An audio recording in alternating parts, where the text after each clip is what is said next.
My wife believed her best friend's lies that I was cheating, but when the truth came out, they both faced a breakdown they never saw coming. My wife Katie and I had our daughter last December. The birth was really traumatic for both of us, but especially for her. She ended up with postpartum depression and has been in therapy since. We agreed that she'd stay home full-time after everything that happened, so I've been the one bringing in the money. That was our plan from the start. She'd focus on getting better and taking care of our baby while I worked to cover the bills. Everything was fine for the first few months. She had her therapy sessions, I did my job, and yeah, it was hard, but we were managing. But then, about 2 months ago, my boss came to me with this project. It was one of those big opportunity things, you know, a lot of overtime, but it would be great for my career and also a nice financial bump for us. I talked to Katie about it, explained that it'd be intense for about 4 weeks, and she was totally on board. We figured her mom and her best friend Molly could help with the baby while I focused on work. Now, Molly has been Katie's best friend forever. She's a stay-at-home mom too, with 2 little kids, so it made sense for her to come over and help out during the day. At first, it was going great. Katie seemed a little more relaxed. Molly was good with the baby, and I felt like we had a solid support system going on. But as the project stretched on, things started to feel off. It was during the 3rd week that I first noticed something weird. Katie was colder with me. I'd come home after a long day, and instead of a normal conversation, she'd just give me these short answers or act distant. At first, I thought she was just tired. I mean, she's dealing with a lot, right? But then I noticed that Molly was hanging around more and more, staying later in the evenings, like way after dinner time, when she'd usually have gone home to her own kids. Aberk. So one night, I get home, and Molly's there again. It's late, probably around 9 or 10. And instead of heading to bed, she's sitting on the couch with Katie. I say a quick hello and go straight to check on our daughter, like I always do. But as I'm walking down the hall, I hear Molly say something like, "See, he doesn't even stop to greet you first." Definitely a sign. A sign? A sign of what? I turn around feeling pretty confused and ask her what she's talking about. That's when it hits the fan. Brave Molly straight up accuses me of having an affair. She says I'm being distant, not paying attention to Katie, and that the long hours at work are just a cover-up. I was so blindsided by it, I didn't even know what to say at first. Then she goes on, saying that I must hate Katie now because she has postpartum depression and gained weight from the pregnancy, and that's why I'm supposedly cheating. I just stood there, stunned, like, how did we get here? I turned to Katie, thinking she'd laugh it off or tell Molly to stop being ridiculous, but instead, Katie starts crying. Not just a few tears, full-on sobbing. Molly's standing there, arms crossed, looking all self-righteous, and then she demands to see my phone. She said that if I wasn't hiding anything, I should have no problem handing it over. Burfe, I refused, of course. It's my phone, and I'm not about to let her go through it like I'm some criminal. But then Katie looks up at me with these sad, tired eyes and quietly asks if she can see it. At that moment, something broke inside me. I can't even explain it, but the fact that she thought I could actually be cheating on her after everything we've been through just wrecked me. I'd been working so hard for us, for her and our daughter, and now she's sitting there thinking I've been sneaking around behind her back. But I loved her, and I wanted to prove her wrong, so I handed her my phone. She goes through it looking for anything suspicious, and guess what? Nothing. There's no affair, no secret messages, no hidden apps, just my work emails, texts, and a bunch of dumb memes from my buddies. Molly doesn't back down, though. She starts yelling about how I must have deleted the evidence. Like, seriously? That's when our daughter woke up from all the noise and I lost it. I told Molly to get out of our house. I was done with her. She was causing more harm than good, and I wasn't going to let her keep stirring up this drama. Molly storms out, and I'm left with Katie, who's still crying on the couch. I wanted to comfort her, but I was so mad and hurt that I couldn't even think straight. Once I got our daughter back to sleep, I sat down next to Katie and tried to talk to her. I asked her why she didn't just come to me if she was worried. Why did she listen to Molly over me? She didn't have a real answer. She said she's been scared ever since I started working more, and that Molly kept telling her that the extra hours, the overtime, were all signs of an affair. I reminded her that we talked about the project before I even accepted it. We knew it would be intense, but it was supposed to be a good thing for us, not something that would tear us apart. She finally said she was sorry, that she shouldn't have doubted me. She even apologized for going through my phone. But the damage was already done, you know? Like, even though she said she believed me, the fact that she thought I was capable of cheating just didn't sit right with me. Over the next few days, things were tense. Katie seemed like she was trying to make up for what happened, but I could still feel that cold distance between us. It wasn't the same, and I couldn't stop thinking about how Molly had been planting all these ideas in her head. It wasn't fair. I thought we were supposed to be a team, but it felt like Molly was pulling her away from me. That's when I decided I needed to step back from work. The project was almost over, and I didn't want to give Katie any more reasons to doubt me. I wanted to spend more time with her and our daughter to show her that I was still here, still committed to our family. But deep down, I couldn't shake the feeling that things would never go back to the way they were. That was just the beginning. A few days after the whole Molly thing blew up, I thought things were getting back to normal. Katie was still acting a little off, but she wasn't crying or accusing me anymore, so I figured we were slowly moving past it. I even started scaling back on my work hours to be home more. It wasn't easy, but I wanted to prove to Katie that she could trust me. I thought that would be enough. Boy, was I wrong. One day I get home from work and the house looks like it's been hit by a tornado. Papers everywhere, drawers pulled out, cushions tossed around.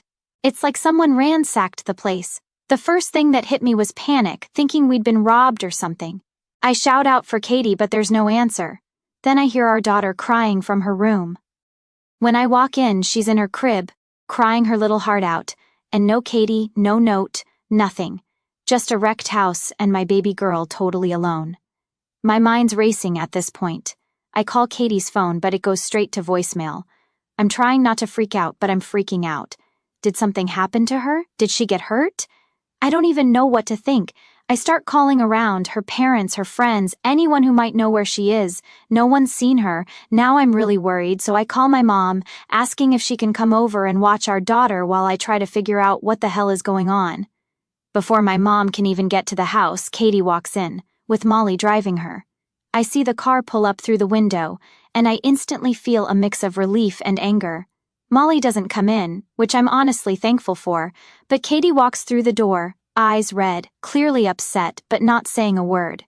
I'm standing there in the middle of this wrecked house, holding our crying daughter, and all I can say is, "What the hell happened? Where were you?" And instead of explaining anything, Katie starts yelling. Not like the sad, emotional kind of yelling, but angry, almost like I did something wrong. She's accusing me of cheating again. She says the therapy I told her I was going to start is just a cover-up so I can sneak around and meet my mistress. At this point, I'm just in shock. Like, how are we back to this? We just went through this whole thing a few days ago, and now here we are again. Abrarchy. I try to stay calm. I try to explain that I'm going to therapy because I need help dealing with all the stress and everything that's been going on. Not because I'm hiding anything. But she doesn't care. She's convinced that everything I say is a lie. And then she does something I never thought she'd do. She hits me, right in the face. It wasn't a slap either, it was a punch. My nose starts bleeding instantly, and I can't even process what just happened. She kind of freezes too, like she didn't expect to do that. Her face goes blank, and she just sits down on the couch, staring at the wall, completely zoning out. No apology, no reaction, nothing. I'm standing there with a busted nose, holding our crying daughter, trying to wrap my head around what just happened. I didn't know what to do. All I knew was that I had to get out of there, not just for me but for our daughter's safety. I wasn't going to take any chances after she laid hands on me. If she could do that to me, what if it happened again but worse? So I call my mom back, telling her to come over as soon as possible, and while I'm waiting, I pack a bag for our daughter. Katie's still just sitting there, not moving, not saying anything. She's completely checked out. It's like the woman I married is gone, and I'm looking at a stranger. When my mom finally gets there, I explain the situation in the quickest way possible. She's shocked, of course, but she doesn't ask too many questions. We leave Katie on the couch, and I take our daughter to my parents' house. The whole drive over, I'm trying to process everything. Like, how did we go from a happy family to this mess? I know Katie's dealing with a lot mentally, but I never thought things would get this bad. I'm scared for her, but I'm also scared for myself and our daughter. I can't let this keep happening, but I also don't want to just abandon her. She's sick, I know that, but where do I draw the line between helping her and protecting myself? Once we're at my parents' place, I drop off my daughter with my dad and head straight to urgent care. My nose was throbbing the whole time, and I had blood all over my shirt. The doctor said it wasn't broken, but it was going to be sore for a while. They gave me some pain meds and sent me home. By the time I got back to my parents' house, it was late, and my daughter was already asleep. I sat down with my mom, trying to explain everything that happened, but even as I said it out loud, it didn't feel real. My wife had hit me. My wife, the woman I love and had a child with, actually hit me, and now I had no idea what was going to happen next. The next morning, Katie's parents called me. They were obviously worried about her, and I told them what happened. I didn't mention the hitting part, though. I couldn't bring myself to say it, but they knew something was seriously wrong, and they suggested inpatient treatment for her. It was the first time anyone had said something that made sense. We agreed to separate for now. Katie would stay with her parents, and I'd stay at mine with our daughter. I wasn't ready to go straight to divorce, but I couldn't go back to living with her. Not like this, not after what happened. I needed to protect myself and my daughter, and I couldn't trust Katie not to hurt me again.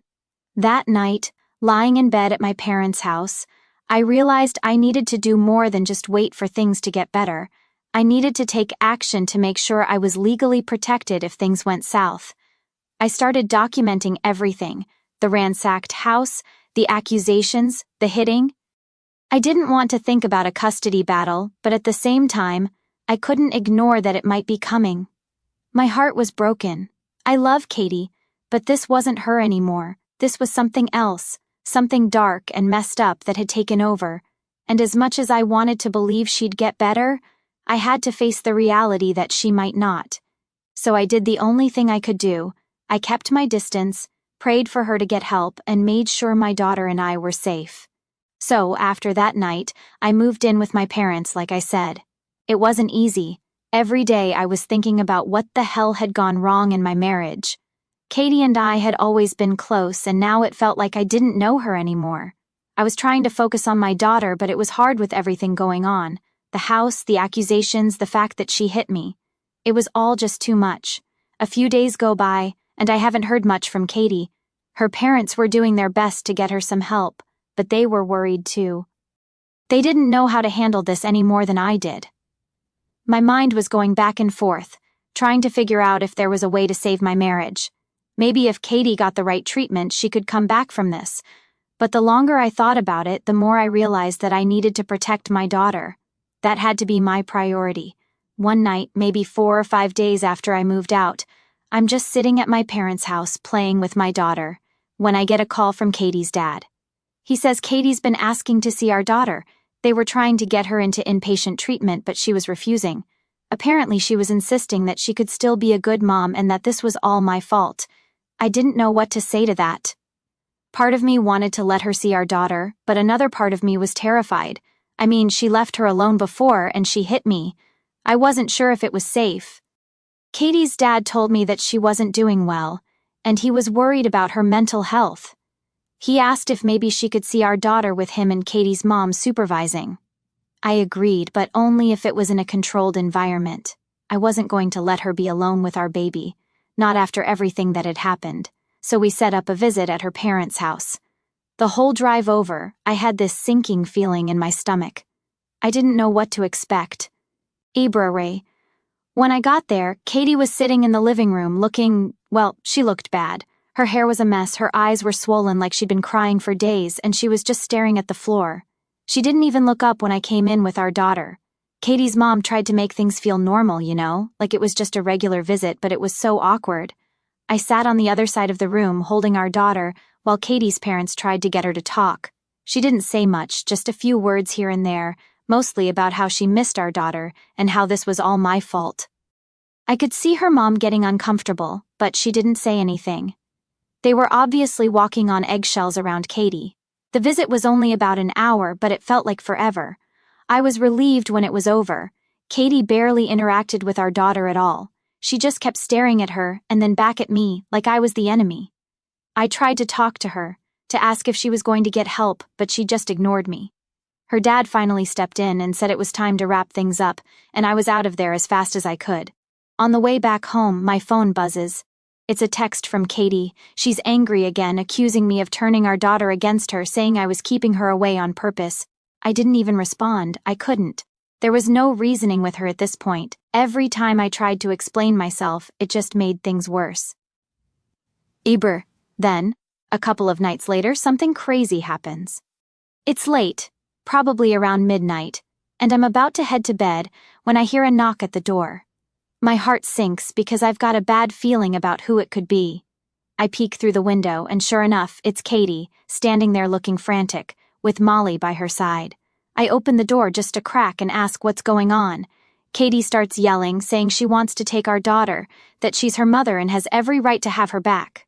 I can barely get a word in before she's pushing at the door trying to get inside. I stand my ground, telling her she can't just show up like this in the middle of the night and demand to take our daughter. Molly, of course, is egging her on, telling her that she should call the cops on me, that I'm keeping Katie from her child. At this point, I've had enough.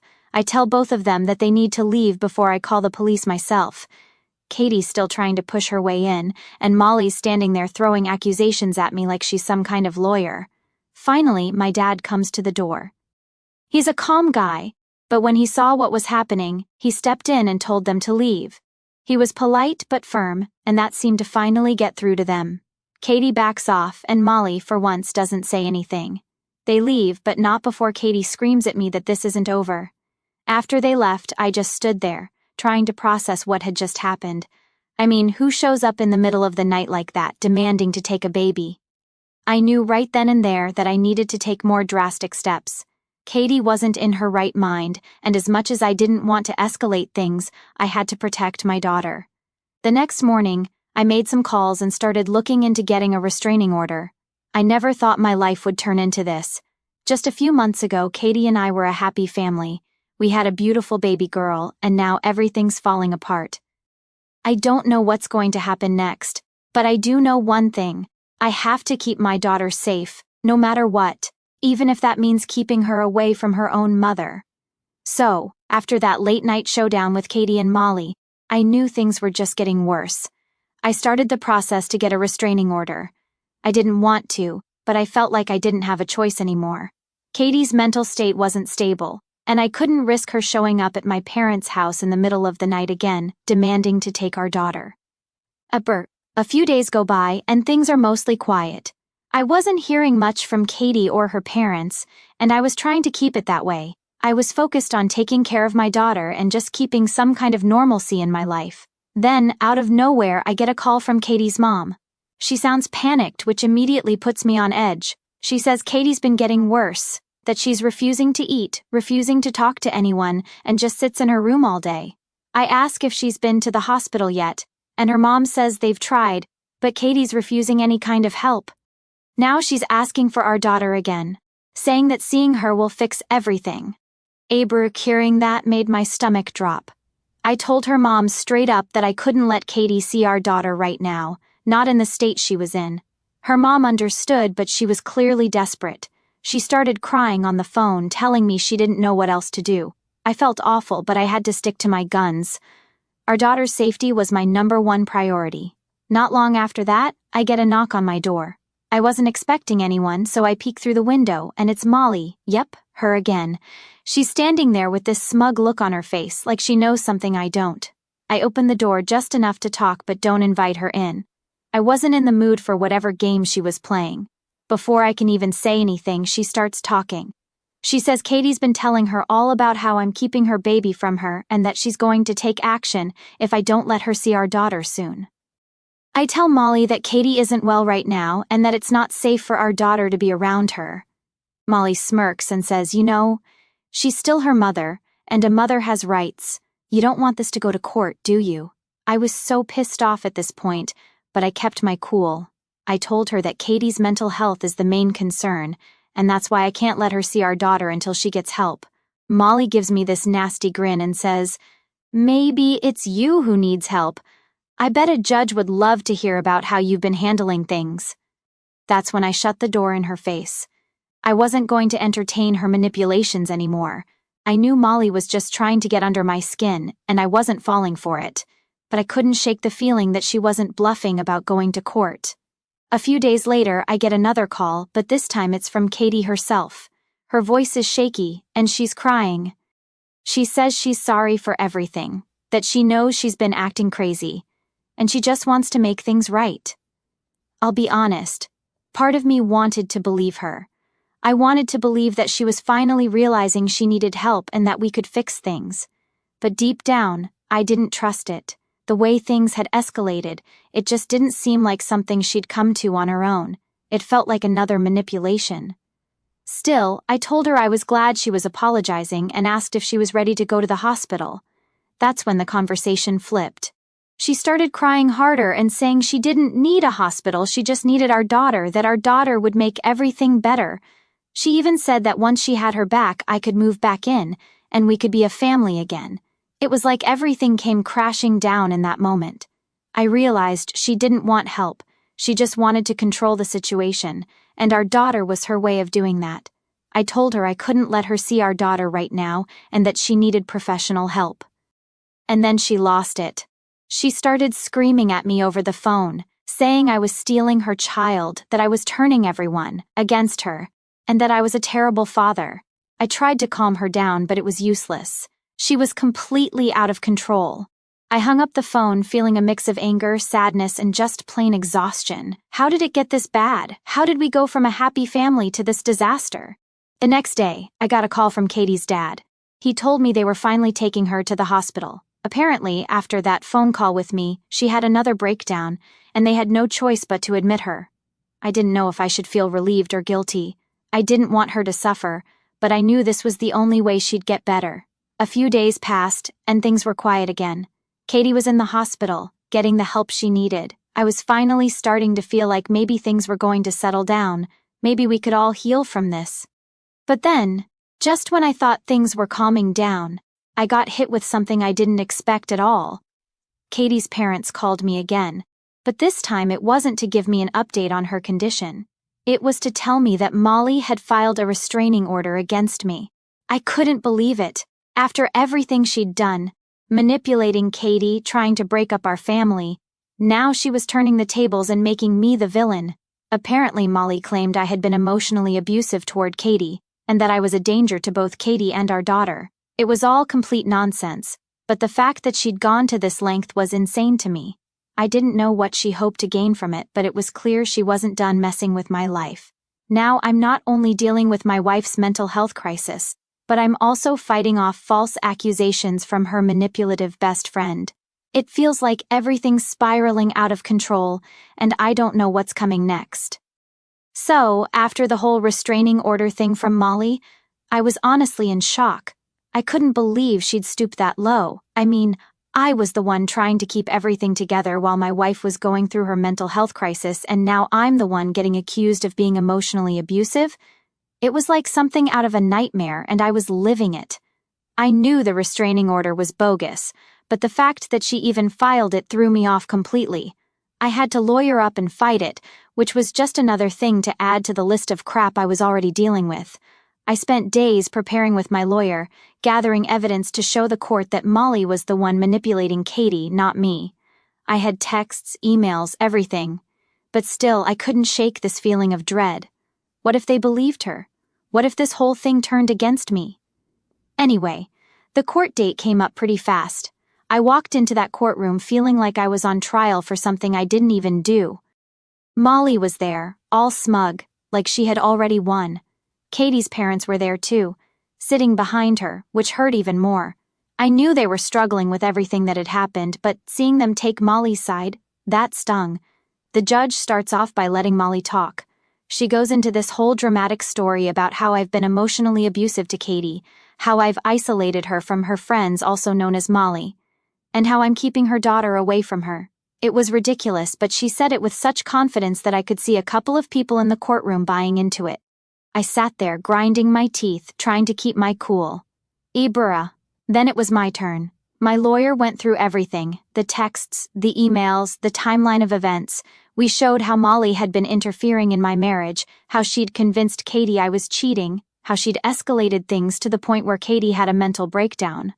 I even had witnesses, people who knew Molly and knew how she operated, who could back up what I was saying. We laid it all out there, no stone unturned. And guess what? The judge saw right through Molly's lies. The restraining order was thrown out, and Molly was visibly pissed. She stormed out of the courtroom without even looking at me. Katie's parents, though, they just sat there looking defeated. I don't think they knew what to believe anymore. But even with that little win, it didn't feel like a victory, not really. I was still dealing with the fallout of everything. Katie was still in the hospital, and I hadn't heard much about how she was doing. Her parents stopped contacting me after the restraining order incident, and I was starting to feel completely cut off from that side of my life. All I had left was my daughter, and I was doing everything I could to keep her safe. A couple of weeks later, I got the call that changed everything. It was Katie's mom. She sounded different. Not panicked like before, but more calm, and that scared me. She told me that Katie had been asking to see me, that she wanted to talk. I wasn't sure what to expect. Was she getting better? Did she want to apologize? I didn't know, but I agreed to go, more for closure than anything else. So I show up at the hospital, nervous as hell. I hadn't seen Katie in weeks, and the last time we spoke, it didn't exactly go well. When I walked into her room, she looked better. Still not herself, but definitely more put together than the last time I saw her. She didn't look at me right away. She was just staring out the window, like she was lost in thought. Finally, she turned to me and said, "I'm sorry. It caught me off guard. After everything that had happened, hearing her apologize was the last thing I expected. I didn't know what to say, so I just sat there, waiting for her to continue. She told me she didn't know what was real anymore, that Molly had filled her head with so many lies that she started to believe them, even when part of her knew they weren't true. She admitted that she felt ashamed of how she treated me, but that she still couldn't understand why I had taken our daughter away. That's when I had to explain everything again, as gently as I could. I told her that it wasn't about me trying to hurt her, but about protecting our daughter. I reminded her of the night she hit me, the night she left our daughter alone in the house. She started crying, saying she didn't remember half of it, that her mind was so foggy back then. It was hard to hear, but I could tell she was being honest. Then she said something that really hit me. "I don't think I can be a mom right now." It was like a punch to the gut, but at the same time it was a relief. For so long I'd been holding on to the idea that we could fix this, that Katie could get better, and we'd go back to being a family. But hearing her admit that, it made me realize how far gone things were. She wasn't in a place to be a mother, and I had to accept that. We talked for a while longer, mostly about our daughter and what was best for her. Katie said she wanted me to have full custody, at least for now. She needed time to get better, and she didn't want to risk putting our daughter through any more instability. It was the hardest conversation I've ever had, but it was also the most honest. When I left the hospital that day, I felt empty, but also like a weight had been lifted. I knew Katie wasn't out of the woods yet, but at least now there was some clarity. I wasn't living in this constant state of uncertainty anymore. I had a path forward, even if it wasn't the one I imagined when we first had our daughter. So here I am now. I've got full custody of my daughter, and I'm trying to build a life for the two of us. Katie is still in treatment, and I visit her occasionally, but things aren't the same. I don't know if they ever will be, but at least I know I did everything I could. And now it's about moving forward, one step at a time.